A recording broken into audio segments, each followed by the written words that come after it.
வணக்கம் நண்பர்களே, good morning, காலை வணக்கம் எல்லாருக்கும். வாங்க டீ சாப்பிடலாம். இங்கே வரணும் சமோசா.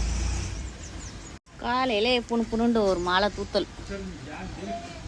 கூலிங்காக இருக்குது வெதர். காற்று நல்லா எடுக்குது வெளியில், ஆனால் உள்ளே வெப்பலாத்தே இருக்குதுண்ணா.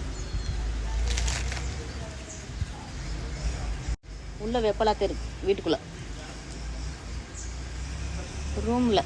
ஸோ அது இன்னும் நல்லா மழை பெய்யணும். ஒரு மாதத்துக்கு மழை பெஞ்சால் தான் அந்த வெப்பெல்லாம் அந்த தண்ணி.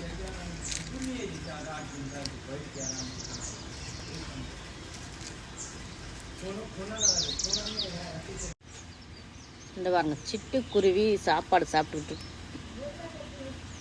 சரி, நம்ம இந்த ஒரு பறவை கணக்காவே பறக்காமல் விட்டோமே அப்படின்னு யோசிக்கிறேன். பறவை எனக்கு பிறந்திருந்தா இல்லை சார் நம்ம வந்து சுதந்திரமாக இருந்திருக்கலாம். இல்லை அவங்க குடும்ப